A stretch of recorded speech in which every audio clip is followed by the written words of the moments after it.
Hello everyone, welcome to अध्ययन अध्यापन। मैं निभा आप सभी का बहुत बहुत स्वागत करती हूं और आशा करती हूं कि आप सब सुखी होंगे, स्वस्थ होंगे। तो फ्रेंड्स, हम लोग सॉल्व करने वाले हैं साइंस पेपर 2। साइंस पेपर 2 की बात कर रहे हैं हम लोग। तो पेपर 2 सॉल्व करेंगे आपका यूटेट का जो एग्ज़ाम हुआ है। तो देखिए, यहाँ पर मैं आपके क्वेश्चन के सिर्फ आंसर बताऊंगी। और यहाँ पर एक बात और कि आप लोगों को अगर किसी भी क्वेश्चन में डाउट है, आपको लगता है कि आपका आंसर सही है, तो बिल्कुल उस पर फेथ रखिए, विश्वास रखिए। और ऑफिशियल की जब भी आएगा तब आप लोग मैच कीजिएगा। तब तक आप लोगों को बिल्कुल निराश नहीं होंगे। चाहे मैं बता रही हूँ आंसर या कोई भी कहीं से भी अगर आप देख रहे हैं, तो बिल्कुल निराश नहीं होना है, अपने पर भरोसा रखना है। अगर आपका क्वेश्चन सही है तो ऑफिशियल की में आपको पता चल जाएगा। तो मैं यहाँ पर बताने की का प्रयास कर रही हूँ आपके क्वेश्चन के आंसर कौन से सही हो सकते हैं। तो आप लोग चाहें तो मैं बिल्कुल अच्छे से मैच कर लीजिए। एक दो क्वेश्चन में अगर कहीं डाउट हो तो बिल्कुल उसको थोड़ा सा वेट करना है होगा आपको, जब तक कि ऑफिशियल की ना आ जाए। तो चलिए हम लोग साइंस के पेपर के सॉल्यूशन को देखते हैं कि कौन से क्वेश्चन का कौन सा आंसर होना चाहिए। स्टार्ट करें अगर यहाँ पर, तो यहाँ पर दिया गया है 91 के क्वेश्चन में कि वैज्ञानिक पद्धति का दृष्टिकोण है। तो अगर बात करें यहाँ पर, तो आंसर आपका सी होगा, काल्पनिक। अगर 92 क्वेश्चन की बात करें कि विज्ञान पढ़ने की सबसे अपरिहार्य विधि कौन सी होनी चाहिए, तो यहाँ पर 92 का आंसर आपका भी क्या होना चाहिए, यहाँ पर सी होगा, प्रायोगिक विधि। नेक्स्ट क्वेश्चन की तरफ बढ़ते हैं, क्वेश्चन नंबर 93। क्वेश्चन नंबर 93 देखिए कि यहाँ पर खाद्य परिरक्षक खाद्य पदार्थों को सूक्ष्मजीवी की वृद्धि के कारण होने वाले खराबी से बचाते हैं। सामान्य रूप से उपयोग में आने वाला परिरक्षक है। तो यहाँ पर जो क्वेश्चन नंबर 93 का आंसर आपका होगा बी, सोडियम बेंजोएट। यहाँ पर सोडियम बेंजोएट आपका बी ऑप्शन सही होगा। नेक्स्ट क्वेश्चन देखिए, क्वेश्चन नंबर 94। अगर मैं बात करूं क्वेश्चन नंबर 94 की, तो यहाँ पर बोला जा रहा है कि निम्न में से कौन सा पद वैज्ञानिक विधि का पद नहीं है, नहीं पूछा है यहाँ पर। तो 94 का जो सही आंसर होगा यहाँ पर, 94 का यहाँ पर कह रहा है कि वैज्ञानिक विधि नहीं है। यहाँ पर जो आंसर है मुझे डाउट लग रहा है, तो आप लोग इसका आंसर देख लीजिएगा कि कौन सा सही होना चाहिए। यहाँ पर कुछ मैं यहाँ पर क्वेश्चन मार्क लगा रही हूँ। नेक्स्ट क्वेश्चन की तरफ बढ़ते हैं, क्वेश्चन नंबर 95 को देखते हैं। क्वेश्चन नंबर अगर 95 की बात करें तो कि किस प्रकाशिक परिघटना के कारण सूर्य उदय एवं सूर्यास्त के समय सूर्य रक्ताभ प्रतीत होता है। तो यहाँ पर 95 का आंसर अगर मैं कहूँ तो यहाँ पर बिल्कुल ए सही हो जाएगा, प्रकाश का प्रकीर्णन। प्रकीर्णन, तो यहाँ पर ए आपका सही हो जाएगा।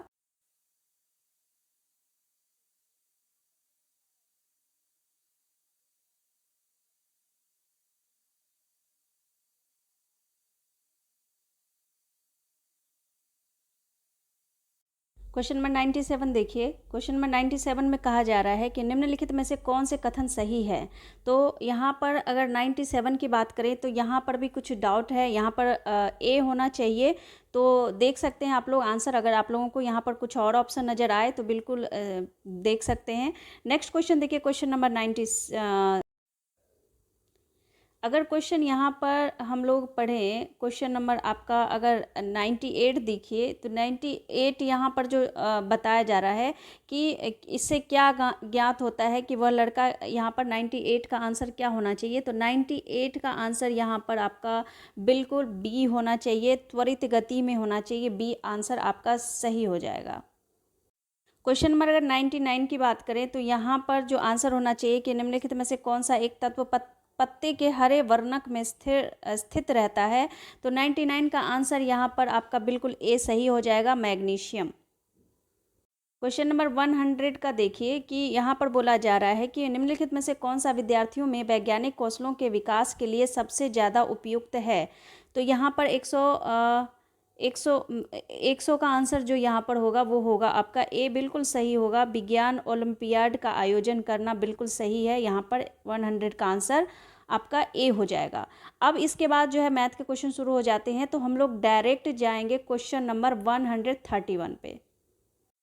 देखिए, क्वेश्चन नंबर 131 में कहा जा रहा है कि सभी चुंबकीय पदार्थ अपना चुंबकीय गुण कम करते हैं जब वे, तो 131 का आंसर क्या होगा, सी होगा। जब वे ज़्यादा गर्म होते हैं तब क्या होता है, वो अपना चुंबकीय गुण जो है वो छोड़ देते हैं, कम कर देते हैं। बात करें क्वेश्चन नंबर 132 की, तो यहाँ पर कहा जा रहा है कि सुरक्षा फ्यूज बनाने हेतु तारों के निर्माण में प्रयुक्त धातु में क्या होता है। तो 132 का आंसर यहाँ पर बी हो जाएगा कि उच्च प्रतिरोधकता और न्यून गलनांक। यहाँ पर ये आंसर सही होगा। यहाँ पर देखिए, अगर बात करें क्वेश्चन नंबर 133 की, तो यहाँ पर मोबाइल फ़ोन चार्जर क्या होता है। तो 133 का आंसर यहाँ पर बिल्कुल सही हो जाएगा सी, अपचाई ट्रांसफार्मर। यहाँ पर बी सी ऑप्शन सही हो जाएगा। अगर मैं यहाँ बात करूँ क्वेश्चन नंबर 134 की, तो कांसे का उपयोग मूर्तियों तथा पदक बनाने में किया जाता है, जबकि पीतल का उपयोग बर्तन वैज्ञानिक उपकरण तथा कारतूस बनाने में किया जाता है। कांसा और पीतल दोनों ही ताम्र युक्त मिश्र धातु है, तथापि उनकी रासायनिक संरचना में अंतर इस रूप में है कि। तो यहाँ पर देखिए 134 का सीधा सा आंसर है आपका कौन सा, ए ऑप्शन बिल्कुल सही है कि पीतल में जस्ता और कांसे में टीन का अतिरिक्त अंश होता है। तो ए ऑप्शन बिल्कुल सही हो जाएगा। क्वेश्चन नंबर 135 की बात करें, तो खुली सिगड़ियों अथवा कोयले की अंगीठियों को जलाए रखने के लिए प्रायः पंखा करने की आवश्यकता क्यों होती है। तो 135 का आंसर ए होगा, यानी कार्बन डाइऑक्साइड के धुएं के साथ परत बनाने की प्रवृत्ति के कारण जो है यहाँ पर पंखा करने की आवश्यकता होती है। तो ए ऑप्शन बिल्कुल सही है। बात करें अगर क्वेश्चन नंबर 136 की, हृदय की धड़कन नियंत्रित करने के लिए निम्न में से कौन सा खनिज आवश्यक है। तो 136 का आंसर बिल्कुल ए हो जाएगा, सोडियम। नेक्स्ट क्वेश्चन देखिए, क्वेश्चन नंबर 137। देखिए यहाँ पर 137 की बात करें, तो वायुमंडल में कार्बन डाइऑक्साइड की मात्रा की वृद्धि से क्या नहीं होगा। तो 137 का आंसर सीधा डी लगाएंगे आप लोग, मरुस्थलीय पादपों की प्रचुरता। यहाँ पर डी ऑप्शन बिल्कुल सही होगा।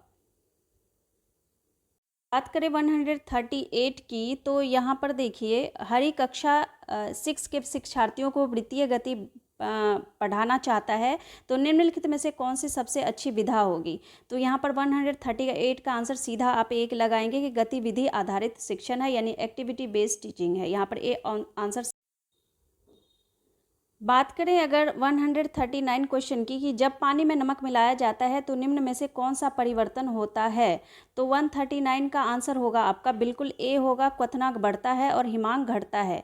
क्वेश्चन नंबर 140 को देखिए कि समतल दर्पण द्वारा बनाया गया प्रतिबिंब कैसा होता है। तो यहाँ पर 140 का आंसर आपका बिल्कुल बी सही हो जाएगा, आभासी दर्पण के पीछे तथा बिंब के साइज के बराबर हो जाता है। तो बी ऑप्शन बिल्कुल सही होगा। नेक्स्ट क्वेश्चन की तरफ बढ़ते हैं। क्वेश्चन नंबर देखिए 141 की, तो अपने बहुत अधिक व्यावसायिक महत्व के कारण निम्न में से किसे काला सोना भी कहते हैं। तो यहाँ पर 141 का बहुत ही आसान क्वेश्चन था, तो डी ऑप्शन पेट्रोलियम बिल्कुल सही होगा। बात करें 142 की, तो मनुष्य एवं मवेशियों में होने वाले भयानक रोग एंथ्रेक्स का कारक है। तो यहाँ पर 142 का आंसर बिल्कुल डी होगा, जीवाणु। नेक्स्ट क्वेश्चन देखिए, क्वेश्चन नंबर 143 को देखिए, यहाँ पर हम लोग पढ़ लेते हैं कि वह व्यक्ति जिसका रक्त समूह ए बी होता है उसे सार्वत्रिक ग्राही भी कहा जाता है। क्योंकि यहाँ पर आंसर क्या होना चाहिए, बी होना चाहिए कि उसमें एंटीबॉडीज़ का अभाव होता है। तो बी आंसर बिल्कुल सही होगा। यहाँ पर आप लोग देख लीजिए, यहाँ पर 143 का आंसर कौन सा होगा, बी ऑप्शन बिल्कुल सही होगा। क्वेश्चन नंबर 144 की तरफ बढ़ते हैं। कि यहाँ पर 144 का जो आंसर होगा कि निम्नलिखित में से कौन सा मसाला तने से प्राप्त होता है। तो तने की बात हो रही है यहाँ पर, तो 144 का जो आंसर है वो बिल्कुल डी होगा, हल्दी। यहाँ पर बिल्कुल सही है। आप लोग इसका आंसर देख सकते हैं क्या होगा। तो यहाँ पर हो सकता है कि आप लोगों का भी आंसर सही हो, तो बिल्कुल चेक कर लीजिएगा। यहाँ पर जो आंसर मैं करेक्ट कर रही हूँ, यहाँ पर कूट में दिया गया है चयन करने के लिए। तो यहाँ पर बिल्कुल आंसर आपका 2 और 4 ये दोनों ही होना चाहिए, 2 और 4 होना चाहिए। तो यहाँ पर आप लोग देख लीजिएगा, चेक कर लीजिएगा एक बार। बात करें अगर 145 की, कि निम्न में से कौन खरीफ की फसलें हैं। तो 145 का आंसर यहाँ पर क्या होगा, डी ऑप्शन होगा। यहाँ पर उड़द, यहाँ पर बिल्कुल डी ऑप्शन के साथ जाएंगे हम लोग। सॉरी, यहाँ पर डी 2, 3, 4 जाएंगे, यानी कि आपका मूंग और मटर, ये उड़द, तीनों ही क्वेश्चन यहाँ पर बिल्कुल सही होगा। तो डी ऑप्शन सही होगा। 146 को देखिए कि निम्नलिखित में से कौन सी लंबाई की इकाई है। तो यहाँ पर अगर लंबाई की इकाई की बात करें, तो यहाँ पर कौन सा आंसर सही होगा। तो देखिए यहाँ पर 146 का आंसर होगा कि ये सारे ही प्रकाश वर्ष, पारसेक, नॉटिकल माइल, ये नैनोमीटर, ये सारे ही आंसर होंगे। तो ऑप्शन डी सही होना चाहिए यहाँ पर। नेक्स्ट क्वेश्चन की तरफ बढ़ते हैं। Question number 147। यहाँ पर 147 में क्या बताया जा रहा है कि एक नदी को पार करते समय यात्रियों को एक नाव में खड़े होने की अनुमति नहीं है, क्यों खड़े होने की अनुमति नहीं होती है? तो यहाँ पर डी ऑप्शन के साथ जाएंगे कि सीढ़ी से गुजरने वाली ऊर्ध्वाधर रेखा पैरों से बाहर होती है, तो इसीलिए यहाँ पर डी ऑप्शन सही होगा।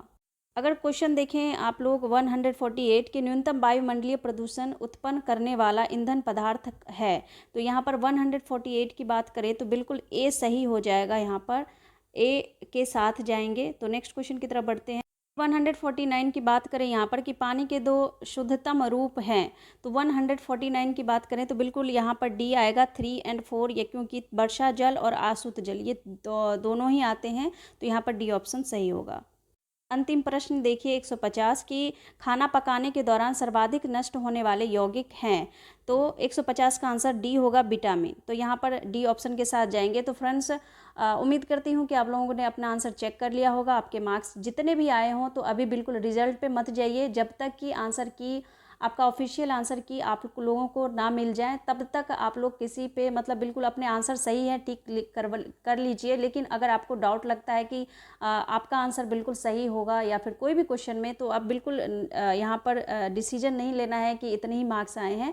आप लोग अपने ऑफिशियल की आंसर का ज़रूर वेट कीजिए। मिलते हैं नेक्स्ट वीडियो में। अगर वीडियो पसंद आए, हेल्पफुल लगे तो चैनल को सब्सक्राइब, वीडियो को लाइक ज़रूर कीजिएगा। तब तक के लिए आप लोगों को बहुत बहुत धन्यवाद और थैंक्स फॉर वॉचिंग।